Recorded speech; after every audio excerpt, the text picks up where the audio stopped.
शराबी पति अपनी पत्नी कविता से झगड़ा करके उसे घर से बाहर निकाल देता है। बेचारी कविता के पास रहने का कोई ठिकाना नहीं होता। खाने के पैसे न होने के कारण वो सड़क पर बैठकर भीख मांगने लगती है। रात हो जाती है तो कविता थक कर एक पिकअप वैन में जाकर सो जाती है। सुबह होती है।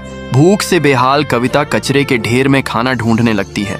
तभी उसे एक चमत्कारी लॉकेट मिल जाता है। कविता उसे गले में पहन लेती है। प्यास लगती है तो वो पास के नल पर पानी पीने जाती है। जैसे ही वो हैंडपंप चलाने लगती है उसमें से ढेर सारे ब्लैक डायमंड निकलने लगते हैं। कविता ये देखकर हैरान रह जाती है और खुशी से नाचने लगती है। वो सारे डायमंड एक ठेले में रखकर बाजार में बेचने जाती है। सुनार डायमंड को अच्छे से जांचता है और उसे बहुत सारा पैसा दे देता है। कविता उस पैसे से जरूरतमंद लोगों की मदद करती है। अगले दिन भी वही होता है। हैंडपंप चलाती है, डायमंड निकलते हैं, बाजार में बेचती है। धीरे धीरे कविता बहुत अमीर हो जाती है। उसने उन डायमंड से एक शानदार महल बनवा लिया और लग्जरी लाइफ जीने लगी। एक दिन जब कविता लोगों में पैसा बांट रही होती है तभी गांव का मुखिया उसे देख लेता है। उसे ईर्ष्या हो जाती है। वो सोचने लगता है कि ये भिखारी औरत इतनी अमीर कैसे हो गई। एक दिन वो चुपके से कविता के महल के पास आता है और खिड़की से देखता है। कविता अपने आंगन के नल हैंडपंप को चलाती है और डायमंड निकलते हैं। मुखिया को पूरा माजरा समझ आ जाता है। रात होती है।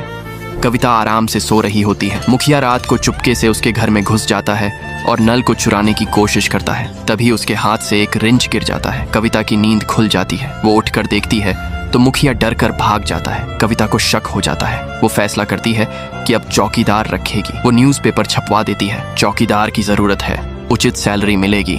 थोड़ी देर बाद कविता का शराबी पति, जिसके पास अब पैसे खत्म हो चुके थे, वो न्यूज़पेपर को पढ़ता है और महल के पास पहुंच जाता है। दरवाजे पर खड़ा अपनी ही पत्नी को देख के हैरान होने लगता है। वो अपने पत्नी से पूछने लगता है, तू इतनी अमीर कैसे हो गई? हमें माफ कर दो, अब से ऐसा कभी नहीं करूंगा। वो तरस खाकर माफी मांगता है। कविता उसे माफ कर देती है। तभी पति कविता के गले में वो चमत्कारी लॉकेट देखता है। वो गुस्से में लॉकेट निकालकर फेंकने को बोलता है। कविता उस लॉकेट को निकालकर फेंक देती है।